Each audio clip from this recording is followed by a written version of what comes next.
How many of you here have heard anything about my story before? A bunch of you. Wow, awesome. So I would like to read a little excerpt from my book, if that's okay.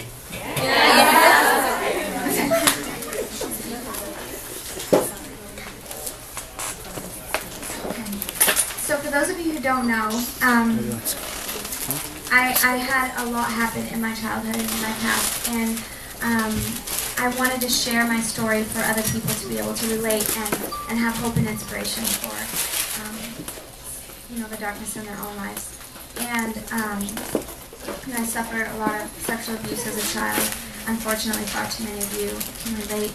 And I got into drugs and alcohol as a teenager, and had attempted suicide at 17. 6 months later, I got pregnant with one Justin Bieber.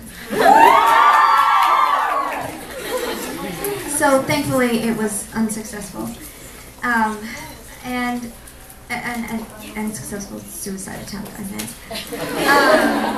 And so I'm just going to share a bit from when I was a little girl. I'm going to start in chapter 3 here. I'm going to read a little bit of this and then a little bit from later on in the book. Here we go. Though it had been years since I'd seen him, I missed my dad. I wanted him back. Since I was a little girl, I had waited for the day the phone would ring and it would be him. I had the script memorized. He'd be flooded with remorse and regret for leaving us, and he'd tell me how much he loved me and that he was coming back and staying for good. He'd repeat, "I'm sorry," until the words mended my broken heart and rid me of the sadness I had carried all those years. By the time I was 9, I had just a pinch of hope left. I still loosely held on to the fantasy of being rescued by him, especially because I had not connected on an emotional level with any other adult, including my mom or stepdad. I came home from school one day that year and bounced through the front door. On my way to the kitchen to grab a snack, I noticed my mom sitting on the couch with a strange man. They spoke quietly. The tension was obvious. My mom's shoulders were uncomfortably stiff, and the man looked nervous. When she saw me, my mom stood up and smoothed her pants. "Pattie," she began in a monotone voice, "this is Mike, your father." The tall, skinny man beside my mother stood up. He seemed to tower over me like a giant. He looked nervous and kept fiddling with his hands. This was him? The man I'd waited for my whole life? I blinked. A lot. I was caught off guard. No matter how many times I had pictured this moment in my head, I wasn't prepared. I wasn't sure how to react. I definitely felt a jolt of excitement. The butterflies in my stomach were flying into each other. But I couldn't move. My feet were glued to the floor. My dad looked into my eyes and smiled. "Hello, Pattie," he said with kindness. I don't remember us having a moment anything like the daydream I had reserved in my head for the past 7 years. Although we didn't have a palpable connection, there was no extreme awkwardness between us. Our company was comfortable enough to warrant a pleasant dinner that evening with my brother Chris. The 3 of us went to the mall afterward, and my dad bought me a soft E.T. doll. I was thrilled. It replaced Thumbelina, who had been hijacked and destroyed by my brother not long after my dad gave her to me when I was 2. That night, my dad returned home to Timmins, a 10-hour drive away, but he promised to keep in touch. The aftershock wore off. I was beside myself. My dad was back. I was on cloud 9, that I was going to have a relationship with him. I mattered again. This was my moment, and nothing could take him away from me. Nothing. My dad kept his promise. I remember getting phone calls from him every now and then. He even mailed me the best gift ever. I had been begging my mom for a cable TV in my room. But when we didn't have a cable outfit upstairs, my father mailed me the longest cable cord I have ever seen in my entire life, so I could connect my TV to the downstairs line. My mother wasn't happy, because the cable had to run from the first floor, living room, up the stairs, through the hall, and into my room. I, on the other hand, was ecstatic. Cable in my room. Wow. A few months after my dad's visit, my brother had made plans to spend the summer with my dad, his wife, and his extended family. On the morning Chris was supposed to leave, my mom got a phone call. It was only 6:30 in the morning. I didn't hear the phone ring, but I did hear the door to my bedroom creak open and my mom walk over to my bed. I was groggy, still in a sleep fog. "Pattie, I'm sorry," she told me. "Your father died last night. He had a heart attack."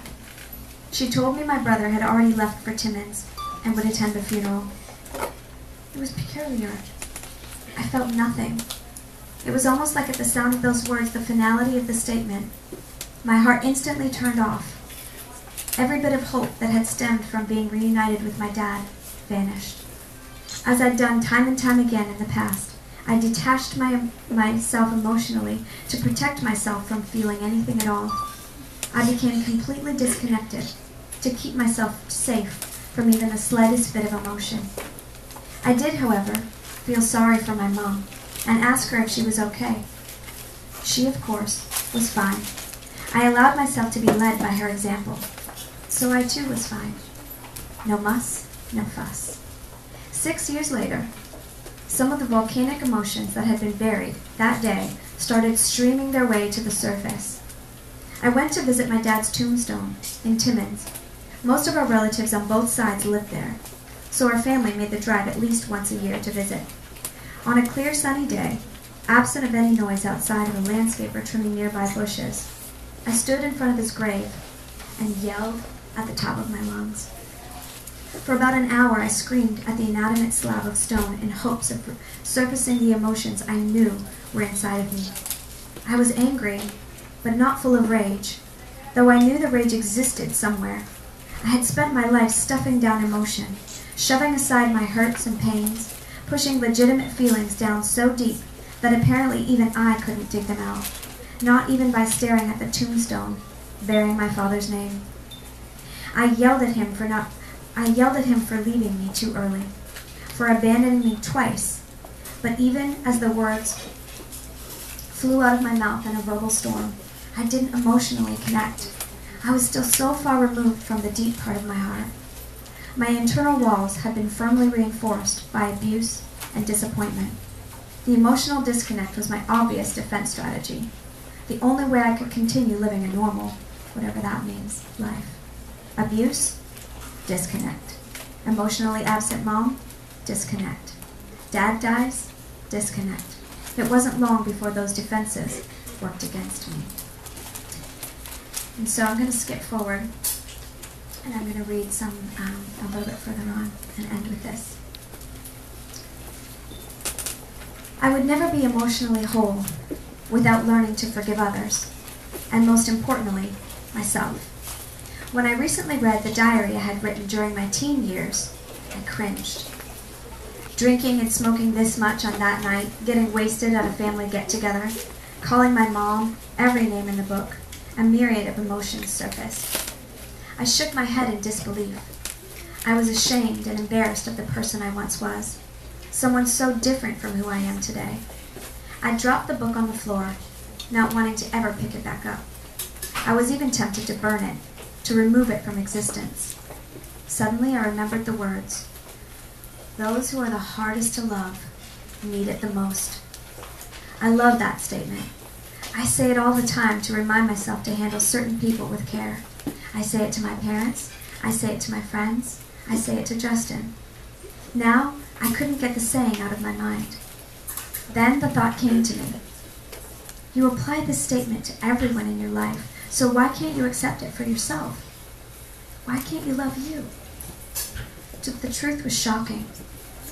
It wasn't the adult Pattie I didn't like. It was the teenage Pattie.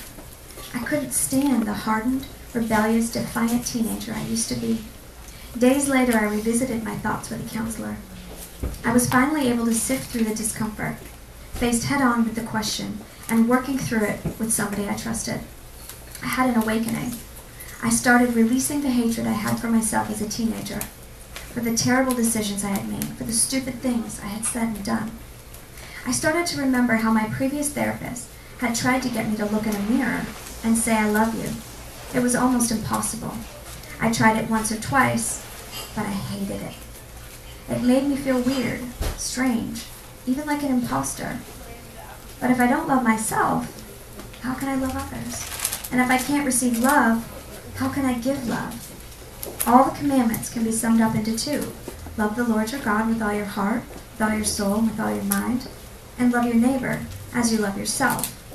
If I can't love others, I can't love others if I don't love myself, so I'm learning how to love myself. I wasn't the only person I needed to forgive. There was a lot of people in my life who I needed to extend the same grace. My dad, my mom, my abusers, Jeremy. Sometimes it felt never-ending. As I continued the healing process, I started realizing that forgiveness is not a one-shot deal. Simply saying, I forgive you, doesn't take away the pain, the hurt, or the injustice that was done. I had to continually live from a place of forgiving, sometimes daily, sometimes even hourly. There were times it seemed impossible. During my moments of struggle, I had to ask God for help. I figured if he was willing to send his only son to die on the cross so I could be forgiven, surely he would be willing to help me forgive others. Though it didn't always happen instantaneously, I found myself able to forgive through his grace alone. I've also prayed for help when I needed to love others or be patient but didn't have the tools to do so. I love the saying, unforgiveness is like drinking poison and waiting for the other person to die. The fact was, if I didn't reach out and forgive, I'd be the one ultimately hurt. I would be held hostage by bitterness. My unforgiveness could even extend outward. It could affect me not just emotionally, but in many areas, such as my relationships and even physical health. Several medical studies have linked unforgiveness with sickness, disease, and depression. One definition of forgiving is letting go of your right to get even. It doesn't mean the injustice was okay. While I didn't have a choice in how I was hurt or broken, I had a choice to forgive. I had a choice to let the pain define me or to heal from its wounds. I made the choice to heal. I made the choice to move on without those wounds crippling my journey. I made the choice to live, to really live. It's not been easy, but it's been worth it. As I continue to focus on becoming emotionally whole, I'm excited to see what's in store. This certainly isn't the end of my story. It's only the beginning. There's more to me than just being the mother of Justin Bieber. For the last 18 years, I had dedicated my heart and soul to raising my son the best way I knew how. Writing this book not only has been healing, but is the first step into a new chapter of my life.